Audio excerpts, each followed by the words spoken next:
As an expecting mama, preparing our bodies for labor is so important, especially as we get closer and closer and closer to the big day. Just making sure that we are doing all the things to support our bodies and our babies the best so that we have the best experience. If you're new here, I'm Naomi. I'm currently 38 weeks pregnant, and this is my first baby, and she could come at any point now. So literally we're just on her timing. But let's go ahead and get into these different ways that you can best prepare your body for labor. The first part of preparing your body for labor that we're going to talk about is softening your cervix, things you can do to accomplish that. And the importance of softening your cervix is it's said to reduce labor times. One, because it helps you dilate faster. And so if you're able to dilate faster, then that shortens your labor time normally. So the first way to soften your cervix is through eating dates, which there's so many different mixed feelings out there about dates. I personally love dates, and there's so many different ways that you can eat them.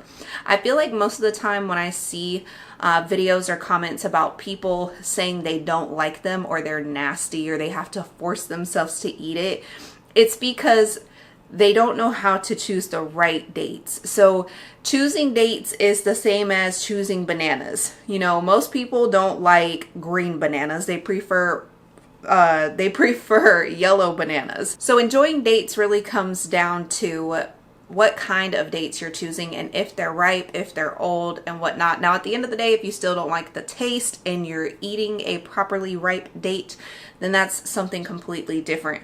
But I like to get my dates when they're kind of shiny and squishy. And so that is like literally the perfect date to me. I don't like dates that are like, they look ashy and that are hard. They should not be hard. But like the perfect date is, it's going to have like this shiny look to it and it'll be squishy. And so those are literally the best kinds. And there's so many different ways that you can eat them. You can eat them plain. I've been eating them plain recently. You can also make some little Snickers, which is honestly like such a good snack. You basically just fill the inside of the date with some peanut butter, and then you roll it in some melted chocolate. Put it in the freezer, let the chocolate harden, and then you can like sprinkle some salt on the top, and it's so good. It literally tastes like a Snickers. So that's another way that you can eat them. You can also throw them in your smoothies and you can't even really taste it like that. So there's a lot of different ways that you can make them if you don't like to eat them plain or if you just don't want to taste it at all. Another option for softening your cervix, if you don't want to go the dates route, is using evening primrose oil. That's also another way that you could do, again, like I said, if you don't want to eat dates, or if you do want to eat dates and you also want to do the evening primrose oil to do both and to just help you even more. The second way to prepare your body for labor is through teas. Now, I know there's so many different teas out there, like red raspberry leaf. Personally, I'm doing the third trimester tea, which has red raspberry leaf in it, and also some other things like oat straw, nettles, chamomile, things like that. Now, this tea helps support our blood. It's actually something that my midwives recommended me, especially dealing with like slight anemia, literally like 0.3 under where it's supposed to be, or 0.2 now. But this is something that they recommended to help me support my blood going into labor.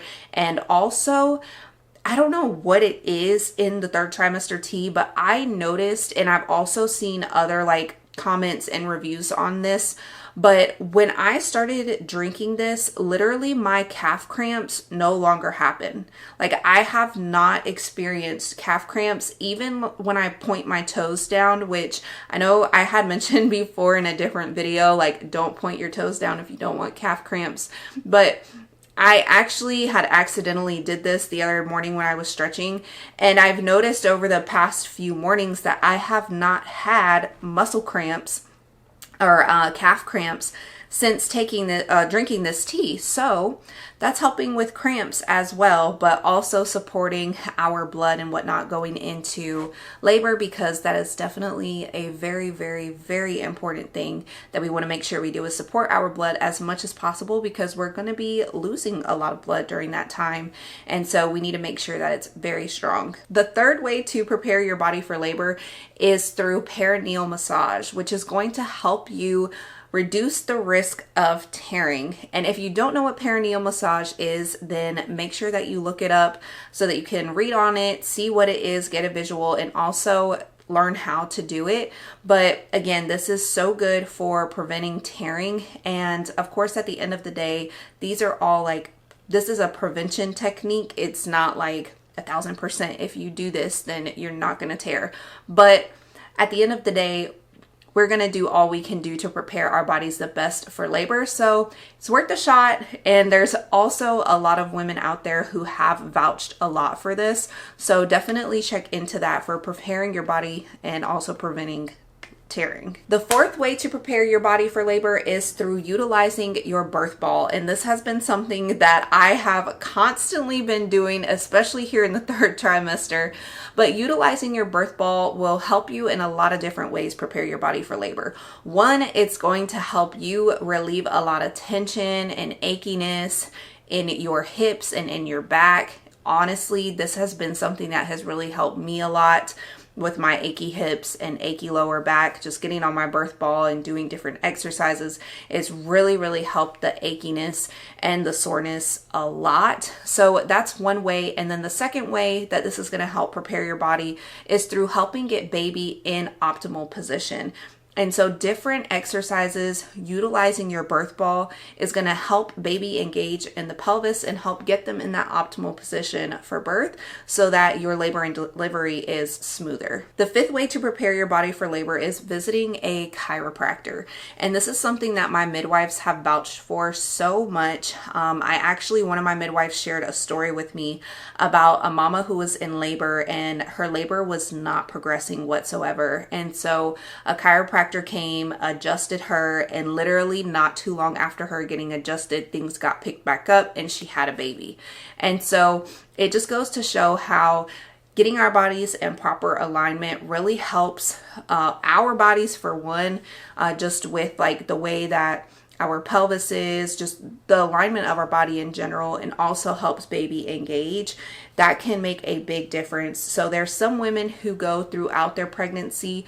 If you haven't started seeing a chiropractor already and say you're already close to your labor time, then that's okay. That's something that my midwives had actually mentioned to me. Like, you don't have to go throughout your pregnancy if you don't want to, or if you haven't already, then don't think that you can't go and see a chiropractor, because you definitely can. So it's not too late, even if you only get a few sessions in, or even if you only get one session in before you have your baby. This is definitely another great way to prepare your body for labor. The sixth way to prepare your body for labor is honestly probably one of the most relaxing, and that's a prenatal massage. So of course, I don't even have to say anything on this point, because massages in general just speak for themselves. They're relaxing, they help your blood circulation, they relieve tension. So this is really just a relaxation for your body, helping your blood circulation, just helping you relax, just really relieving any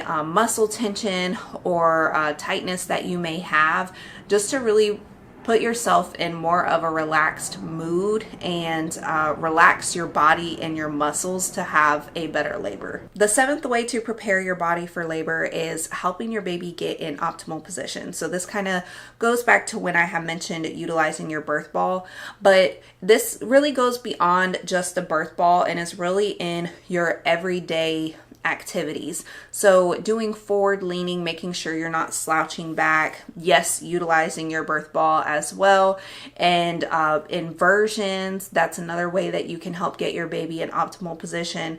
So all these things are going to help your body really prepare for labor and your baby being in position is really going to help prepare your body for labor the most. So these are all ways that you can help prepare your body best for labor. And if there's anything in specific that you are doing to prepare your body for labor, then make sure you leave it down in the comments below, because I would love to see how you're preparing your body for labor, and also so that we can help other mamas out. You know what I mean? Because at the end of the day, it just feels so good to know that we're not alone and to have that support from each other. So if you're not already, make sure you subscribe, and I wish you the best on your pregnancy journey.